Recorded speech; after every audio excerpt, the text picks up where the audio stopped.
moi que j'ai envie de savoir, c'est d'abord, est-ce que vous êtes content d'être là parmi nous ce soir à Tel Aviv? Et qu'est-ce qui vous plaît et vous déplaît en Israël?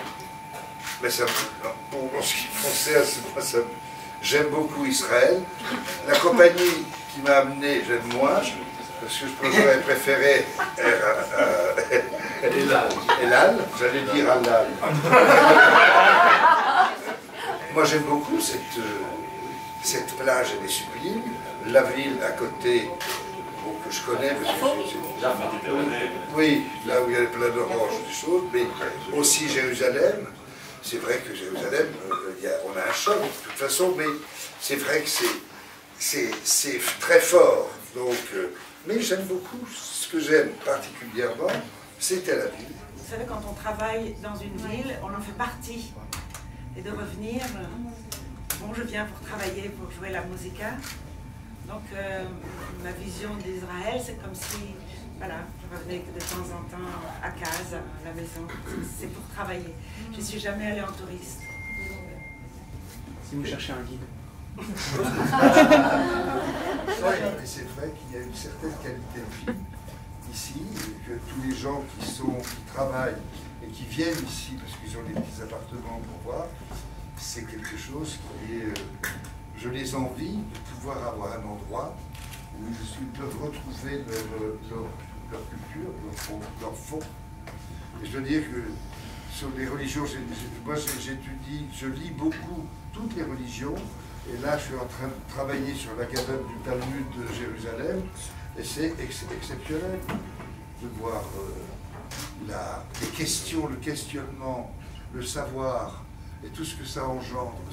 Selon vous, ou selon vos personnages, est-ce que le désir est le seul moment conscient de l'amour? Ben, ça c'est tout le problème de Marguerite, c'est qu'il y a quand même quelque chose de plus fort encore que le désir. C'est-à-dire, il se rend compte, elle lui met les points sur les i du désir. Et ça, c'est quand même particulier. C'est vrai que ça, c'est Fanny qui me répond. Je trouve que l'homme dessus n'est que le point sur le i du mot désir. Oui, Fanny. Parce que vous en pensez? Moi, je pense que c'est exactement ça. Parce qu'à un moment, quand ils se retrouvent, elle parle de cette inéluctabilité de la fin. Alors l'autre, il lui dit la fin, mais oui, la seule, c'est-à-dire la fin du désir. C'est très triste de l'entendre dire. Mais c'est sauvé par le fait que ça pourrait recommencer. Parce que c'est la dernière phrase qu'il lui dit, qu'elle dit en partant. Je lui disais qu'un jour, il pourrait me toucher de nouveau, pour la première fois. Ouais. Comme si elle imaginait, Marguerite Duras, que l'amour, c'était sans arrêt à reconstruire, que rien n'était jamais acquis. Ce n'était pas parce qu'on était mariés depuis 30 ans qu'il fallait être sûr de l'amour, qu'il y avait quelque chose à lutter pour qu'il ne s'en aille pas. Tendu vers quelque chose qu'on n'obtient pas. Parce que dès qu'on l'obtient, on se crêpe le chignon. Mais vous y croyez encore à l'amour? Oui. Individuellement? Bien sûr. Ah ben oui.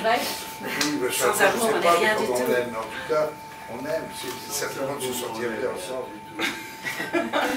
Маргарита Дура, она описывает, как необычно это